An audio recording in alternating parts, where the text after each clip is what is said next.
जय हिंद दोस्तों, स्वागत है आपका हमारे YouTube चैनल कंपटीशन एग्ज़ाम पर।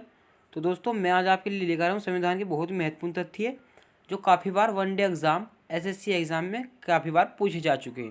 तो ये एग्ज़ाम की दृष्टि से बहुत ही महत्वपूर्ण प्रश्न होते हैं। तो चलिए दोस्तों हम शुरू करते हैं वीडियो को।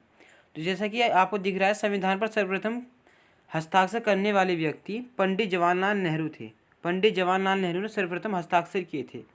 फिर बात आती है कि सर्वप्रथम तो पंडित जवाहरलाल नेहरू जी ने किए, पर संविधान पर अंतिम हस्ताक्षर किसने किए? तो अंतिम हस्ताक्षर करने वाले डॉक्टर राजेंद्र प्रसाद थे। भारत का संविधान किस प्रकार का संविधान है? भारत का संविधान कठोर व लचीला संविधान है जो विश्व का सबसे बड़ा लिखित संविधान है, जिसमें त्योहारों और रीति रिवाजों को भी शामिल किया गया है। ये क्लियर होता है आपका। संविधान की कुंजी, संविधान की कुंजी किसे कहा जाता है? तो वह है उद्देशिका या प्रस्तावना। जो भी आपको ऑप्शन पर डिपेंड करता है कि ऑप्शन किस प्रकार के हैं, तो वह ऑप्शन पर डिपेंड करता है। उद्देशिका या प्रस्तावना को संविधान की कुंजी कहा जाता है। राष्ट्रपति का पद कौन से अनुच्छेद में होता है? तो राष्ट्रपति का जो पद होता है वह अनुच्छेद 52 में होता है। इसकी ट्रिक भी होती है इसे याद करने की, 52 और रावण। 52 को रावण कहते हैं और रावण को राष्ट्रपति कहते हैं। तो ये ट्रिक होती है इसकी याद करने की। तो चलिए दोस्तों हम और थोड़ा आगे चलते हैं। तो नेक्स्ट क्वेश्चन आता है,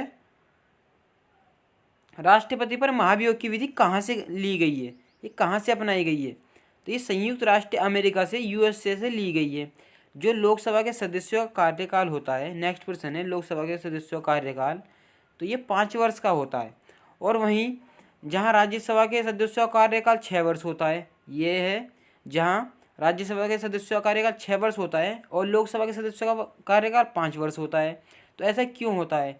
अब आप सपोज कीजिए कि सरकार, लोकसभा भी कार्यकाल 5 वर्ष और राज्यसभा का भी कार्यकाल 5 वर्ष, और जब सरकार उतरेगी या सरकार जब बिखरेगी, दोबारा से चुनाव होंगे, तो दोनों ही संसद या पूरा संसद बिखर जाएगा। लोकसभा और राज्यसभा से मिलकर संसद बनता है, संसद पूरा बिखर जाएगा, तो देश को कौन चलाएगा? तो इसलिए इसका कार्यकाल 6 वर्ष किया जाता है, ताकि लोकसभा बनकर टूटकर दोबारा बन जाए और राज्यसभा इतने चलती रहे, तो देश चलता रहेगा।